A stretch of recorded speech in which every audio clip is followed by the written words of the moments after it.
I know. Alright, guys and girls, welcome back. So we're going to be doing a little bit of a debate today. Anyway, so I've just sort of like watched the news. Sky News, obviously we don't know if they're doing fake news or fucking absolute crap news, or if the BBC, I know the BBC are a lot worse and stuff for putting shit out like this. Now, we don't know if this is true or not, so we're going to get into this topic today, because this really annoys me, actually, because I don't do any vaccinations. I don't take any crap and stuff and all that. Anyway, so apparently people have got this, like, COVID-19 and all that. People who refuse to get the vaccine could be denied entry to venues, the minister suggests. Now, we don't know if this is just a sort of something that the Sky News have put on there, or if it's actually done by the minister in itself. The minister responsible for the rollout of vaccines says the hospitality venues may require proof that people have had a jab. So, if so, this could actually, they could turn away the people, and if they could turn away the people, then they're not going to be making any money off those people coming in, because there's a lot of people who are against vaccines, me being one of them, my mum being one of them. Obviously, 90% is not 100%, so I wouldn't have it anyway, even if it is 100%, because, and also the amount of money that actually has been made by the people who do them. The pharmaceutical people are going to make millions and billions of pounds out of this, because I'm pretty sure it's not going to be cheap anyway. And this is another way to put people into debt, due to the fact that our economy is going to shit anyway. We're supposed to be protecting the NHS, but how can we be doing that when we're putting more people at risk and all that in the first place? And obviously you could say, oh yeah, the vaccines are there to prevent people from actually getting this virus, but there's been situations where people have had these vaccines, they've either felt even more ill, or they've had the flu anyway. So, and there's like a big percentage as well of people who actually don't get the flu from it. So obviously, yeah, it does help some people, but obviously, if you've got low immune systems and all that kind of stuff, that could make it even a lot worse, especially if you've got heart problems, or if you've got some sort of underlying health issues, that could actually make it a lot worse. We don't know the entire sort, because I'm not a doctor myself, but religious people, and a lot of religious people don't want to take this anyway. And if the government, right, says people could be refused, who is responsible for, alright, so Nadhim Zahawi, who is responsible for the rollout of vaccines against this virus, said the jabs will not be compulsory. So obviously they're not going to be compulsory. Now, but the thing is, this is the persuasion. They're going to persuade you to have it. Or in a way, in terms, they're going to blackmail you to have it. They say, right, if you don't have it, then you can't go to work. Which is actually, if there's persuasion in that way, persuading someone to do it in a way and they're going to work, they're going to be more likely to take it. Because they want to get back to work. But in a way, if you think about it, it's kind of blackmailing the person. If you don't have it, we can't take you to work and all that. We can't get you to work. And the reason we can't get you to work and all that is because you haven't had this vaccination. So then you're not going to be able to make any money. Then actually, if a lot of people do this and they actually stay home, well, the economy is going to go to shit anyway, because people won't be able to go out to work and make any money. So obviously, the politicians and the MPs are going to make a lot of money, or not make any money, and they're going to need to sort of blackmail these people who go to work. Or actually, also, it says, I think it's right that it's voluntary. It goes, I think it is right that is voluntary. Now, if they try to make it compulsory, this is against our human rights as a human being to have the jab or not to have the jab. It should be actually down to the person. If you guys and girls want to take it, that's entirely up to you. But myself personally, I wouldn't touch it because I've got heart problems myself, and I wouldn't want to actually end up being one of the people who could end up being dead through this, because obviously it's a virus they put inside it to actually fight the viruses, and it could actually have the opposite effects. We don't know because we have no testing on it. They reckon it's 90% tested, but how can it be? When there's talks actually this hasn't even been tested yet and all that. And obviously they're doing test trials on people, and they say, oh, it's working 90%, but we need everybody to see it for themselves, and I still wouldn't absolutely go for it. My mum says she wouldn't take it either, but obviously it's our choice, but we should not be sort of being forced into it. They said by January, they reckon that people won't be able to go to pubs or restaurants unless they've actually been told that they've had the injection or the vaccine. Myself, I'm against all this shit myself, so I mean, because I think the very strong message that you will see, this is the way we return the whole country, and so it's good for your family, it is good for your community, it's good for your country to be vaccinated. Now, obviously, they're making it sort of like, well, also, as the other day, apparently they don't want parents or their children to go and see their parents or their grandmothers around Christmas, because basically they're trying to force it on everybody now. If you go and if you've got, say, a virus, I haven't got any viruses at all myself, so I don't have that virus. Me and my mum don't have it either. They did a test on her for 7 weeks while she was in hospital, and they said it was actually negative, so she didn't have it. I don't have it myself. That's 7 weeks out of hospital. I had to have one Every week. Yeah. So my mum had to have one every week. But I don't think we should be forced into it, because if we get forced into it, I mean, over the weekend there was talks about people in London. They were doing that protest. Now, regardless whether they do protests or not, that's up to them. I didn't go there. My mum didn't go there. We don't go to these protests anyway, because then we want to keep ourselves away from this virus in the first place, protect ourselves. And when we do go out and about, we stay away from people, so we don't really sort of interact with people, and we have our masks on us, and that should be enough. It's really funny. Oh. We was watching the news. Oh. And one man, he said it was proved negative, and again negative. Yeah. Right. So it's they reckon it's a 50-50 thing. And then all of a sudden he proved negative, and then the third week they said, "Oh, you've got something wrong. You have got it." Yeah.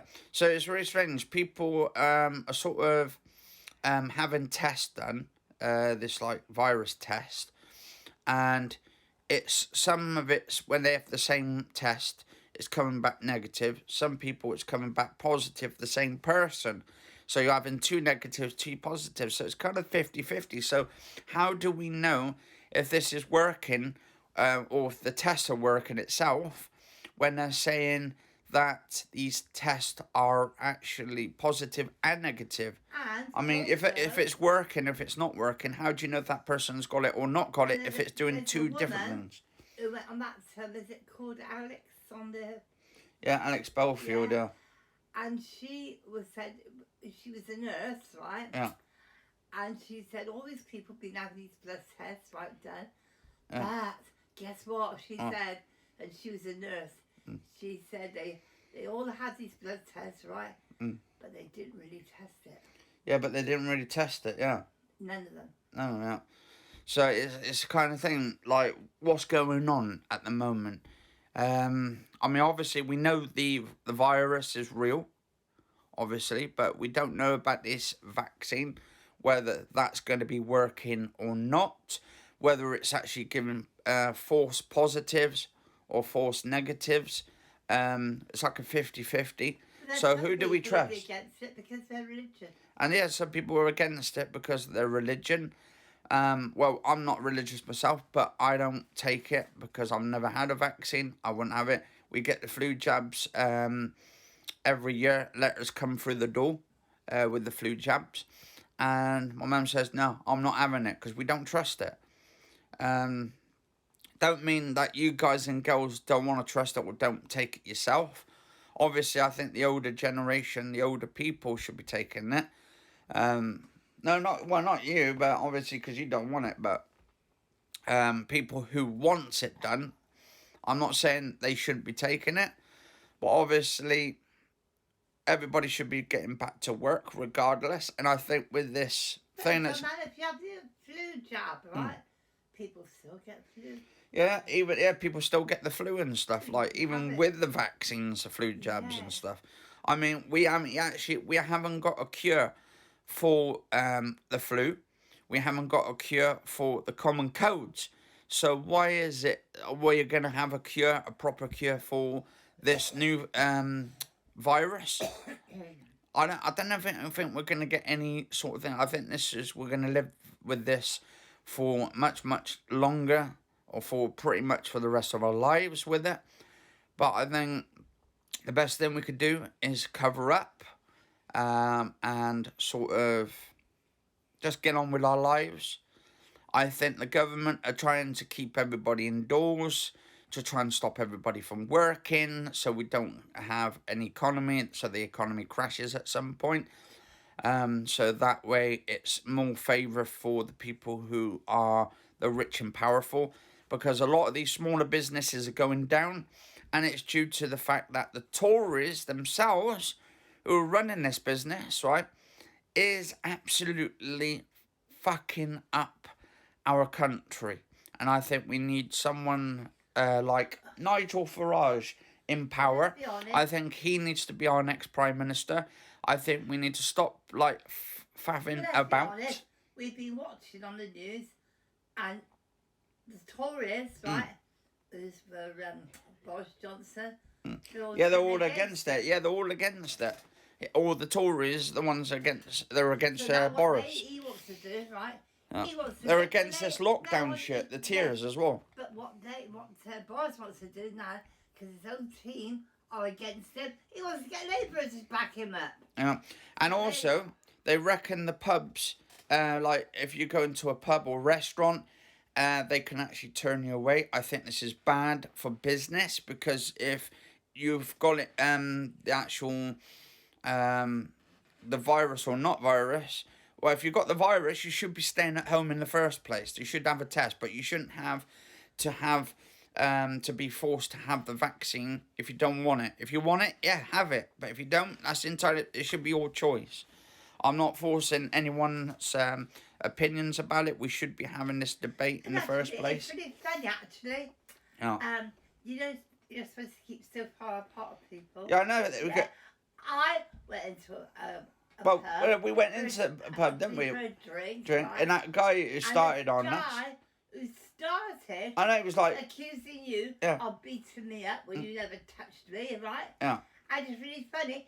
He came straight up to us. But do you see that bar people?